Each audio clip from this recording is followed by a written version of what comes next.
Mampitomboana ho aminareo hatrany ry havako ny fahasoavana avy amin'ny Jesoa Kristy Tompontsika. Amen.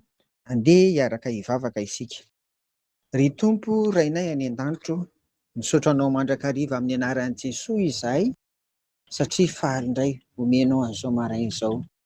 Hiaino ny teninao izahay, koa mangataka Tompo ny fanahinao masina, mba hiasa ty anatinay, mba hisy vokany eo amin'ny fiainanay tokoa ny teninao. Amin'ny anaran'i Jesoa, amen. Arak'izany dia arabaina isika rehetra fa nomeny Tompo herinandro vaovao indray ry havako.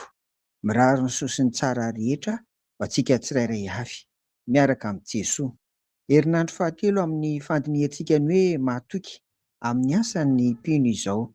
Fa andao mba ho jerentsika ny mpino tsy mahatoky amin'ny asany sy amin'ny ataony. Ampatsiahivina fa ny mahatoky dia tsy mivadika amin'ny fanekena nataony, tsy voazongozony amin'ny finoana ary marina amin'ny ataony rehetra. Ny tsy mahatoky kosa arak'izany dia ny mifanohitra amin'ireo. Andeha hijery toe-javatra iray eo amin'ny Baiboly isika, dia ny toetra tsy mahatoky ara-panahy. Izany dia nandrava na manapaka ny fifandraisana tamin'Andriamanitra.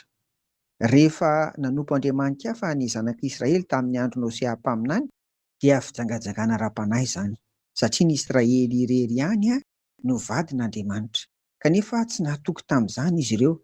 Dia hoy ny Tompo tamin'ny Hosea izay misolo tena n'Andriamanitra: andeha ianao maka vady izay efa tena janga sy zanaky ny fijangajangana, fa fatsa-pijangajanga miala amin'ny Jehovah ny tany. Amen. Hosea 1:1-2. Ilay fialana amin'ny Jehovah no fampirafesana ara-panahy na fijangajangana ara-panahy. Nivadika tamin'Andriamanitra ny vahoaka vadiny, dia io ilay endrika tsy mahatoky ry havana hitantsika eto.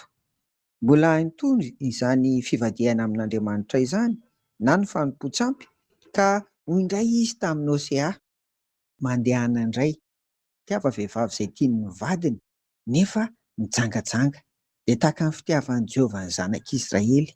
Nefa ireo kosa dia nihodina ho amin'izay andriaman-kafa sady tia hampepam-boaloboka. Amen. Hosea 1:1 izany. Ariarin'Andriamanitra eto fa tiany ny Israely na dia nivadika taminy aza. Ry havana, ny fanompoan'andriaman-kafa dia fivadihana amin'Andriamanitra ary endrika tsy mahatoky izany. Koa tsy ankasitrahan'ny Tompo. Tandremo ary ry havana, aza mamorona sampy isika, aza mamorona izay andaniantsika fotoana ka andaniam-bola, antenaina, hitokiana, aza mamorona sampy isika fa fivadihana amin'Andriamanitra endrika tsy mahatoky izany. Amen. Vavaka isika. Tompo, omefo tokana ho anao izahay, dia ny tianao sy hanomponao Andriamanitra ray sy zanaka ary fanahy masina, tsy handehananay any amin'ny fijangajangana ara-panahy. Amin'ny anaranao Tompo nanaovanay an'izany vavaka izany. Amen. Ho aminareo ry havako ny fiadanan'i Jesoa. Amen.